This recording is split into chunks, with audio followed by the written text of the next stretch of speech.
So with the recent talks about the PS5 Pro and it rumoured to be coming out later this year, of course we don't have any 1,000,000% confirmations from Sony yet. However, we do have some really prominent industry analysts being quite open about their thoughts on this. And also what we can tell from the current industry buzz is that this console is going to be made for GTA 6. The primary rush to get it out for Sony is in aid of being on time for GTA 6's release next year, whether that be early next year or late next year. We're still a bit up in the air about that. But in this video, I want to talk about proposed and suspected frame rates for GTA 6. And what that would look like on the Xbox Series S and Series X, and also on the PS5 and the PS5 Pro. And there are some differences. Now, according to this article on rockstarintel.com, GTA 6 sets have a new, more powerful console to run on when it releases in 2025. That's according to analysts and reports claiming that a PS5 Pro will be out as early as this year. Back in March last year, a report from Insider Gaming claimed that a PS5 Pro is in development. This outlet has had a decent track record and were the ones that leaked the PlayStation Portal, PS5 Slim with detachable disk drive, amongst many other things. Their report said the PS5 Pro had a tentative release date of 2024. Over the last couple of weeks, CNBC have been a prominent reporter on the current updates of the PS5 Pro and what specifications and hardware we can expect to see within it. Now this brings us on to potential frame rates. Of course we know a target frame rate for the console, what the console is optimized for, but of course there's the other side of it, which is what have Rockstar Games optimized GTA 6 for. Now in the industry at the moment, there's a general feeling that the PS5 and the Xbox Series S and X will run a native resolution of 4K 30 frames per second. And this has got a lot of people quite upset, and I can kind of understand why. Now, of course, the gaming industry is currently at a point, especially the PC gaming industry, where we're seeing absolutely insane frame rates. So people over the past couple of years have become very comfortable to seeing higher frame rates, from anything from 240 frames per second refresh rates on screens to 120 frames per second native games. Even GTA 5 can now run at 60 frames per second on the updated versions. So with a 30 frame per second target of GTA 6 on current gen consoles, this is leaving a lot of people desiring a bit more, which of course is completely understandable. But the reports from CNBC, which have given us a little bit of insight into some of the hardware that we're going to expect to see in the PS5 Pro, this has made us believe that the target frame rate for the PS5 Pro is going to be about 60 frames per second. Now, a lot of people are very upset that we're not going to get 120 frames per second, and I actually covered this in a video about a month or two ago, and tried to explain some of the more technical information about why higher frame rates deliver diminishing returns. Now, I can understand the importance of higher frame rates. For example, if you're doing a first-person shooter game,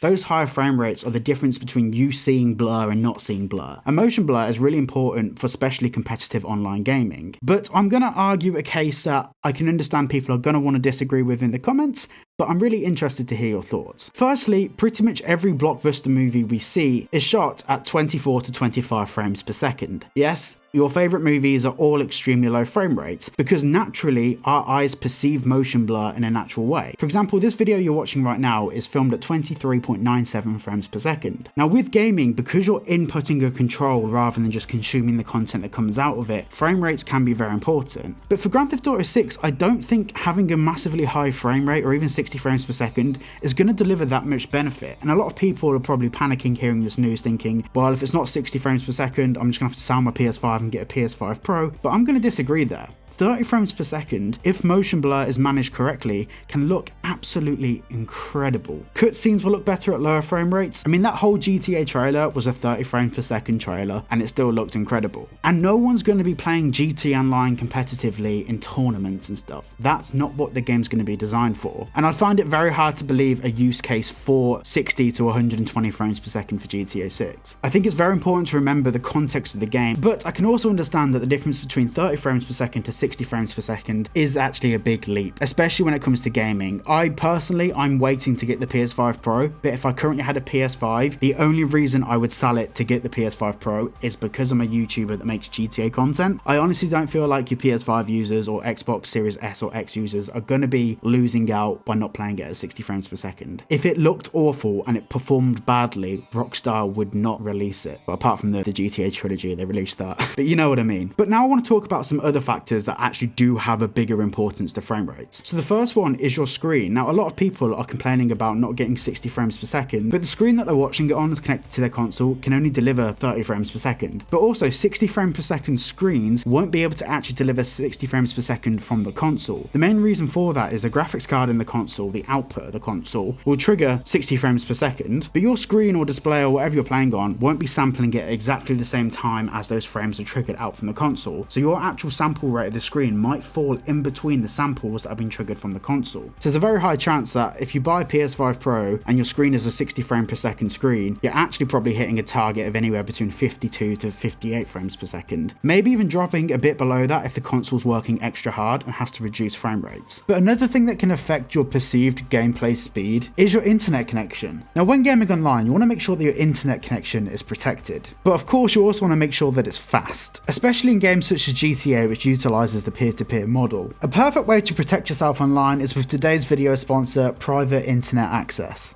Gaming online and not using a VPN is like paying for DLC but not being able to access all of it. A lot of online games geolock their online content, so essentially certain countries get different content to other countries. But fortunately, with private internet access, you can be in a different country at the click of a button. Private internet access protects you from the prying eyes of internet service providers, hackers, and others with bad intentions that want to steal your private data. For example, say if you're in a coffee shop, someone else using the same internet connection could quite easily see your internet traffic and what you're doing online. And using this information, they can monitor everything from your keystrokes to accessing your private files and all sorts of other sensitive information that maybe you don't want to share with the whole world. Private internet access helps you overcome all of these restrictions and dangers by giving you the option to change your IP address to one of their 91 countries to choose from and 50 US states, allowing you to gain access to websites and services that are only available in those particular locations. This is also extremely useful for gaming, as you can change your location to a nearby state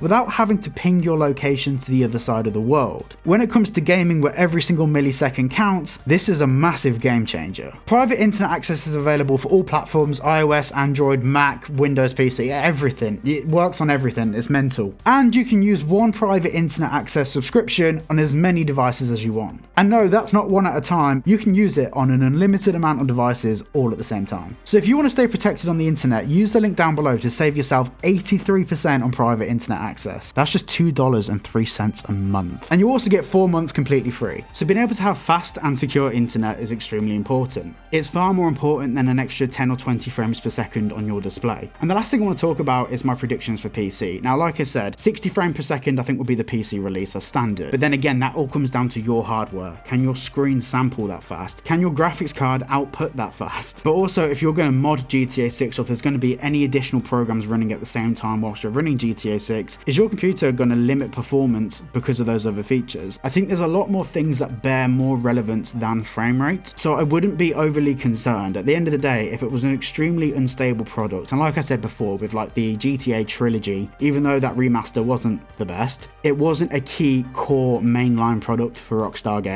GTA 1, 2, 3, 4, 5, 6, etc. They are all keyline products where if the performance is subpar on a certain console, they won't release it because they can't afford the backlash that they'll get from that. So for those people thinking that they should sell their PS5 to wait for a PS5 Pro, don't. You'll be fine. I don't think there's going to be a different version of the game between the PS5 and the PS5 Pro. So if you do buy GTA 6 and you run it on your PS5 and you decide it's not for you, that's when you can decide to sell your PS5, because the same disc and the same game will probably work on both the PS5 and the PS5 Pro. I don't think they're going to introduce another medium of digital download for different consoles. And the final thing I want to talk about in this video is that the fact that there's going to be a huge shortage of PlayStation 5s in the market. So Sony have currently sold about 80 million PlayStation 5s, and we know that Grand Theft Auto 6 is going to potentially reach a couple of $1 billion in the first couple of days of launch. So there's going to be a huge demand for PlayStations, Xboxes, and there isn't enough available on the market. So if you do want to sell your PS5 and you want to get a PS5 Pro when GTA 6 is finally launched, hold on to your PS5 until that demand in the market is there. When the PS5 first came out and there was microchip shortages, people were selling PS5s for like £700, which is what, $900 or something like that? There was a massively overinflated market, especially in the UK. So when we get to that same position where there aren't enough PS5s available for the amount of people that want them,